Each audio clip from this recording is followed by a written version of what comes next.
Good morning everyone. कल के पिछले वीडियो में जो है मैंने आप लोगों को संयुक्त राष्ट्र संघ की सफलता के बारे में बताया था। आज जो है हम संयुक्त राष्ट्र संघ की असफलताओं के बारे में जानेंगे। ये दोनों ही क्वेश्चन बहुत इंपॉर्टेंट हैं, अतः सभी बच्चे जो है इसको जरूर याद करें। चलिए देखते हैं संयुक्त राष्ट्र संघ की असफलताएं। संयुक्त राष्ट्र संघ का गठन अक्टूबर 1945 में होने के बाद जो है उन्होंने बहुत सारी उपलब्धियां हासिल की है। बहुत सारे सफलता के नए आयाम उन्होंने तय किए हैं, पर उस दौरान जो है कुछ असफलताएं भी उनके हाथ में लगी है जो निम्न है। संयुक्त राष्ट्र संघ की दुर्बलता का मुख्य कारण राष्ट्रों की प्रभुसत्ता को सर्वोपरि मानना है। बताया गया है कि संयुक्त राष्ट्र संघ यदि कमजोर है तो उसके कमजोर होने का मुख्य कारण क्या है? राष्ट्रों की प्रभुसत्ता को सर्वोपरि मानना, अर्थात जो भी राष्ट्र है वह पूर्ण रूप से स्वतंत्र है, उस पर किसी प्रकार का दबाव नहीं बनाया जा सकता। वास्तव में ये सत्य है, परंतु उसकी वजह से जो है कई चीज़ों को जो है संयुक्त राष्ट्र संघ जो है उन्हें चाहते हुए भी नहीं बोल पाता है। संघ के निर्णय केवल सुझाव के रूप में होते हैं। सदस्य राज्यों को छूट है कि वे उन्हें स्वीकार करें या ठुकरा दें। महासचिव की शक्तियों का भी समुचित रूप से निश्चय नहीं हो पाया है।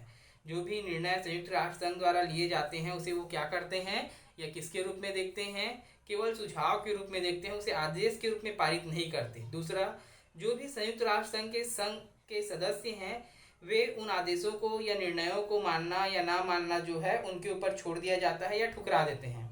महासचिव की शक्तियों का भी समुचित रूप से निश्चय नहीं किया गया है। इस वजह से जो है महासचिव भी जो है अपने शक्तियों का व्यापक प्रयोग नहीं कर पाता है। दूसरा, संयुक्त राष्ट्र संघ में आत्मरक्षा एवं आक्रमण के बीच भेद स्पष्ट नहीं किया गया है। ठीक है, पहली चीज तो संयुक्त राष्ट्र संघ में क्या किया गया है कि शक्ति और सेना का प्रयोग नहीं करना है, और किन्हीं मामलों में जब ये चीजें अपरिहार्य हो जाती है तो संयुक्त राष्ट्र संघ जो है विभिन्न देशों की सेनाएं जो है उसको संभालने के लिए भेजता है। परंतु यहाँ पर आत्मरक्षा और आक्रमण के बीच भेद नहीं हो पाया है। देखिए, सेनाओं का या शक्ति का प्रयोग जो है आप तभी कर सकते हैं जब आप पर किसी ने पहले आक्रमण किया हो, लेकिन यहाँ पर ये चीजें स्पष्ट नहीं हो पाती है कि वो खुद आक्रमण कर रहा है या अपनी आत्मरक्षा कर रहा है। यहाँ पर आत्मरक्षा का तात्पर्य अपने राष्ट्र की रक्षा से है। संयुक्त राष्ट्र संघ के अनुसार आक्रमण का तात्पर्य शक्ति का अवैधानिक प्रयोग है, परंतु शक्ति का अवैधानिक प्रयोग क्या है यह प्रश्न अनुत्तरित एवं विवादास्पद बना हुआ है। ठीक है, संयुक्त राष्ट्र संघ के अनुसार आक्रमण का तात्पर्य जो है शक्ति का अनुचित प्रयोग है, परंतु यहाँ पर शक्ति के अनुचित प्रयोग का प्रश्न का उत्तर जो है अभी तक विवादास्पद है कि हमारे द्वारा किया गया शक्ति का प्रयोग या आक्रमण जो है वो सही है अथवा नहीं है, अथवा हम किन परिस्थितियों में जो है इसका प्रयोग कर सकते हैं, ये अभी भी विवाद का विषय बना हुआ है। तीसरा, संयुक्त राष्ट्र संघ में सैद्धांतिक विरोधाभास है। एक और राज्य के समान अधिकार एवं समान प्रभुसत्ता की बात की गई है, तो दूसरी ओर संयुक्त राष्ट्र संघ में राज्यों की संप्रभु असमानता का भी उल्लेख है। जैसे सुरक्षा परिषद में स्थायी सदस्यों की निर्विवाद रूप से विशेषाधिकार संपन्न है। संयुक्त राष्ट्र संघ में सिद्धांतों और उद्देश्यों का वर्णन है, लेकिन कहीं भी न्याय, अंतर्राष्ट्रीय कानून, राष्ट्रीय आत्मनिर्णय जैसे सिद्धांतों की व्याख्या नहीं है। ठीक है, इसमें बताया गया है कि जो राष्ट्र संघ है उसके जो सिद्धांत हैं वो अपने आप में विरोधाभास उत्पन्न करते हैं कि एक और राज्यों को जो है समान अधिकार प्रदान किया गया है, दूसरी ओर संयुक्त राष्ट्र संघ में जो है संघों की प्रभुसत्ता को स्वीकार की गई है, तथा संयुक्त राष्ट्र संघ के जो स्थायी सदस्य हैं उनको विशेषाधिकार प्रदान किया गया है। ठीक है, लेकिन इसमें संघ के सिद्धांतों का वर्णन है, परंतु अंतर्राष्ट्रीय कानून, राष्ट्रीय आत्मनिर्णय जैसे सिद्धांतों का उल्लेख कहीं भी नहीं किया गया है। घरेलू क्षेत्र अधिकार की कोई स्पष्ट व्याख्या नहीं है, तथा यह भी स्पष्ट नहीं है कि घरेलू क्षेत्र का निश्चय कौन करेगा। इस संबंध में महासभा के निर्णय प्रायः गुटबंदी के आधार पर होते रहते हैं। यहाँ पर आप घरेलू क्षेत्र अधिकार का मतलब नहीं समझ रहे होंगे, तो मैं बताना चाहूँगा कि यहाँ पर घरेलू क्षेत्र अधिकार से तात्पर्य जो संयुक्त राष्ट्र संघ के सदस्य राष्ट्र हैं वो यदि किसी मामले को लेकर विवाद उत्पन्न होता है तो वो तय करना कि वो घरेलू मामला है या अंतर्राष्ट्रीय मामला है। जैसे किसी बात को लेकर विवाद होता है, तो अगर वो बात कहीं अंतर्राष्ट्रीय स्तर का है तो संयुक्त राष्ट्र संघ जो उसमें दखल देगा, लेकिन यदि वो ये कहे कि भाई ये हमारा आपसी मामला है, हमारे राष्ट्र का मामला है, और चूंकि संयुक्त राष्ट्र संघ में जो है प्रत्येक राष्ट्र की प्रभुसत्ता को स्वीकार की गई है, तो संयुक्त राष्ट्र संघ जो है उसमें किसी प्रकार का दखल नहीं दे पाएगा। तो घरेलू मामला है या घरेलू क्षेत्र की बात है, ये कौन निश्चय करेगा? इस संबंध में महासभा के निर्णय प्रायः गुटबंदी के आधार पर होते हैं, अर्थात एक समूह जो सदस्य राष्ट्र है, जो स्थायी सदस्य हैं और 10 अस्थायी सदस्य हैं, वो मिलकर जो है इसमें किसी बातों को लेकर गुटबंदी करते हैं कि किस क्षेत्र को घरेलू तय किया जाए और किस क्षेत्र को घरेलू नहीं, जो संयुक्त राष्ट्र संघ की सबसे बड़ी दुर्बलता है। वस्तु स्थिति के आधार पर नहीं।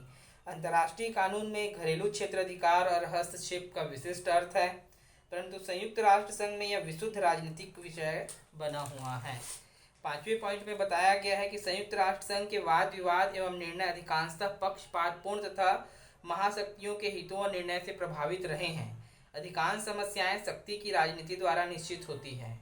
ठीक है, एक और चीज़ ये बताई जा रही है कि संयुक्त राष्ट्र संघ में जो भी मसलों पर वाद विवाद के निर्णय होते हैं वो महाशक्तियों के प्रभाव में आकर होते हैं। महाशक्तियों के प्रभाव में आने की वजह से क्या होता है कि जो भी निर्णय लिए जाते हैं वह महाशक्तियों की स्थिति को देखते हुए लिए जाते हैं, या कह सकते हैं कि संयुक्त राष्ट्र संघ जो है अपने निर्णय लेने में सक्षम नहीं है, उसके द्वारा जो भी निर्णय लिए जाते हैं वो महाशक्तियों से प्रभावित होते हैं। यहाँ पर महाशक्तियों को अगर मैं नाम लेना चाहूँ तो संयुक्त राष्ट्र संघ के 5 स्थायी सदस्य जिसमें रूस और अमेरिका प्रमुख हैं। 6वां, संघ निषेधाधिकार के रूप का मंच बना हुआ है। संघ निषेधाधिकार के दुरुपयोग का मंच बना हुआ है। निषेधाधिकार और विशेषाधिकार, संयुक्त राष्ट्र संघ के जो 5 स्थायी सदस्य हैं उसको विशेषाधिकार प्राप्त है, और जब वो किसी मामले के लिए अपना मतदान नहीं में करते हैं और ये नहीं करते हैं तब उसे निषेधाधिकार कहा जाता है, और जब वो उसको मतदान करते हैं उसमें तब वो विशेषाधिकार कहलाता है। तो निषेधाधिकार जो है संघ के सदस्यों का जो है दुरुपयोग का मंच बना हुआ है। स्थायी सदस्य किसी भी उचित लेकिन विरोधी दावों को वीटो के प्रयोग से अमान्य ठहरा देते हैं। ठीक है, वीटो मतलब विशेषाधिकार। विचित्र स्थिति यह है कि कोई एक महाशक्ति शेष सदस्यों की इच्छाओं को कुचल दे, यहाँ तक कि महासभा की इच्छा पर भी कुठाराघात कर दे। यहाँ पर मैं क्लियर कर दूं कि जो 5 स्थायी सदस्य हैं उसमें यदि एक सदस्य ने भी किसी उचित मामले पर भी अपना निर्णय ना में दिया तो वो सारे फैसले जो भी लिए गए हैं वो नहीं हो सकते, या जो निर्णय लिए गए हैं वो पारित नहीं हो सकते। इसीलिए कहा गया है कि जो 4 बाकी शेष महाशक्तियां हैं उनके सदस्यों की इच्छाओं को वो कुचल देता है और महासभा की इच्छाओं पर कुठाराघात करता है कि यदि वो इस प्रकार के प्रस्ताव पारित भी करना चाहती है तो अपनी उन इच्छाओं को वो बलवती नहीं कर सकती है। ये विशेषाधिकार का दुरुपयोग है। 7वां, संयुक्त राष्ट्र संघ के पास अपनी कोई अलग सेना नहीं है। ऐसी स्थिति में किसी प्रकार की आपात स्थिति से निपटने तथा आदेश का उल्लंघन करने वाले राष्ट्रों के विरुद्ध प्रभावपूर्ण सैनिक कार्यवाही संभव नहीं है। क्लियर भी बात है, संयुक्त राष्ट्र संघ की अपनी कोई सेना नहीं है। यदि किसी मसले पर जो उसे सहायता की आवश्यकता होती है तो संयुक्त राष्ट्र संघ के जो सदस्य राष्ट्र हैं उनकी सेनाओं को मिलाकर जो है वहां पर किसी विद्रोह या ऐसी आपात स्थिति को दबाने के लिए जो है भेजा जाता है। अतः किसी मसले को जो है ये सैनिक कार्यवाही के द्वारा तुरंत निपटान कर पाना संयुक्त राष्ट्र संघ के लिए संभव नहीं है। 8वां, राष्ट्रों में आज भी अंतर्राष्ट्रीय भावना का भाव पाया जाता है, वे राष्ट्रीयता को अधिक महत्व देते हैं।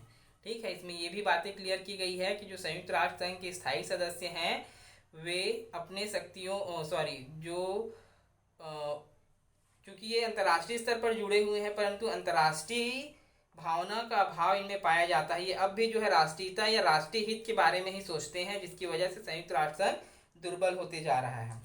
शीत युद्ध के बाद आए बदलाव। शीत युद्ध की समाप्ति के बाद नई व्यवस्था में निम्नलिखित बदलाव आए हैं।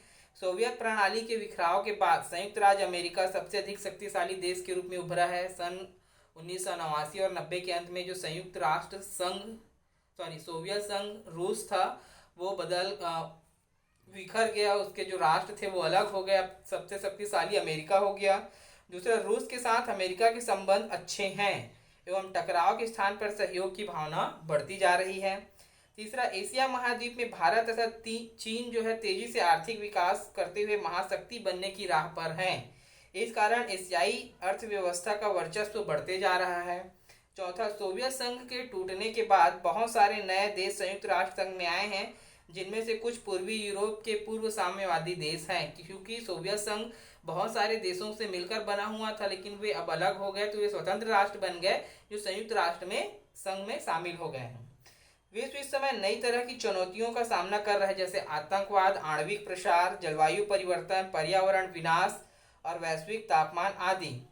इस प्रकार हम देखें तो बदलती हुई परिस्थितियों में संयुक्त राष्ट्र संघ की भूमिका भी अत्यंत महत्वपूर्ण हो गई है। इस संगठन का जन्म द्वितीय विश्व युद्ध की समाप्ति, द्वितीय विश्व युद्ध के माहौल में हुआ था। उस समय इसका उद्देश्य सिर्फ युद्धों को रोकना था, लेकिन बाद में इसका दायरा व्यापक हो गया है। वैसे भी संयुक्त राष्ट्र संघ का गठन जो है युद्धों को रोकना, विश्व में शांति की बहाली और भविष्य में होने वाले युद्धों को रोकने के लिए किया गया था। परंतु जैसे जैसे समय बीतता जा रहा है, संयुक्त राष्ट्र संघ की भूमिका भी बदलती जा रही है और उसका दायरा भी बढ़ते जा रहा है।